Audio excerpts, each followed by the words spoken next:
My name is Josh Pate, and I'm in the School of Hospitality, Sport, and Recreation Management, and I primarily teach in Sport and Recreation Management, and we are under the College of Business. My primary research lies in sport and disability. I do a lot of work with relation to the Paralympic Games. I specifically study inclusion. I'm fascinated by that because I have a disability. I've got cerebral palsy, and so my life was spent primarily operating in an able-bodied world. And so I'm very interested in how other people with disabilities operate in an able-bodied world. And so I'm interested in inclusion. I'm interested in the Paralympic Games because there's a movement going on right now hoping to get them a little more exposure, a little more credibility here in the United States.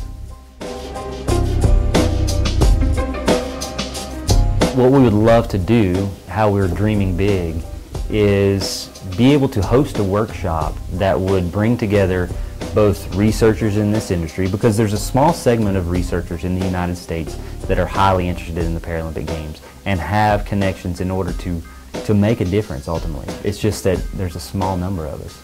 And then we want to connect those individuals with practitioners, people in the television industry, people in the media industry, people that are writing and covering sports for newspapers and magazines.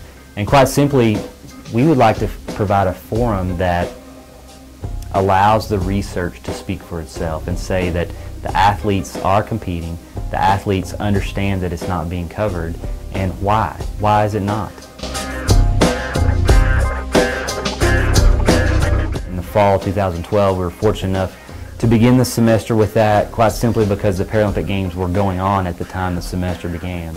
So we would watch some of the Paralympic Games during class, and I know that sounds cliche. We're in a sport management class watching sports, right?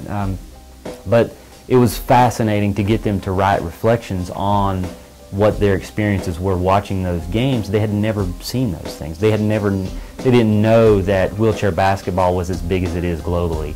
They didn't know that a sport such as goalball was for athletes with visual impairments and what that entailed and some of the rules behind it. So through some of the research I've done just to become acclimated with those sports and understand what some of the experiences of the athletes were, I could then translate that into the classroom and say, okay, students, you've seen this, now here's what the athletes experienced.